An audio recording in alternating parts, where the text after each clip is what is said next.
чарбалчылык иштерге мамлекеттик компанияларга өкмөт киришпейт. Ошол өкмөттүн атынан иштеп аткан мамлекеттик мүлк да киришпейт. Бирок өкмөт ар бир чарбалык стратегиялык объектилерге мамлекеттик мүлктүн өнүгүү стратегиясына киришет. Премьер-министр катары мен башында старт берген мен киришип ушундай кылгыла деп. Бирок ичинде айлыгы канча болуш керек, канча штат аласыңар, кандай болуп иштешесиңер, мунун баары уже чарбалык иштер, мен ага киришкен жок. Экинчиси жанагы Эрназар жигиттин кабыл алынышы боюнча. Мен аны бардык жерде эми ушунчалык массалык маалымат каражаттарында айланды. Премьер-министрге кантип билбей калсын ошол баланын ошол жакта иштеп атканын деп. Иштеп атам деп.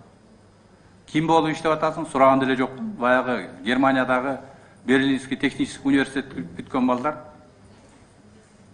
иштеп жүрүшсө керек депчи. Ана кандай болуп алынып калганым, о чыр чыккандан кийин сураштырсам, аны чакырган Нурбек Мукамбетов. Нурбек Мукамбетов ошол азыркы эми коммуникация, IT технология жанында иштеп аткан балдар Америкада жашап атасыңбы, Японияда жашап атасыңбы, кошуна тургандардан көбүрөөк сүйлөшүп баарлашкандар бар да. Ошондой болуп таанышкан экен, ошолор чакырыптыр. Мен элге да айтышым керек, муну жеткирип коеюн деп атам. Бул мен 2 майга чейин ошол Эрназардын иштегенин билген эмесмин. Бул Кудай алдында дагы. Детектор жылжы дейсиңерби, ошол жерге барсам да мен ошону айтып берем.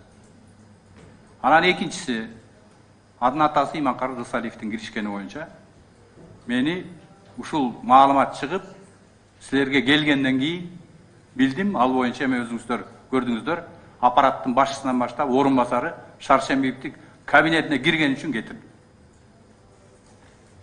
Анан мен дагы бир жолу айтам, ошол туугандар киришкен.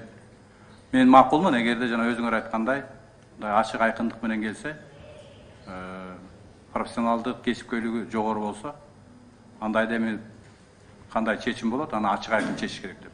Бирок мен ошону айтып койгум келет. Эч кандай менин тиешем жок бул.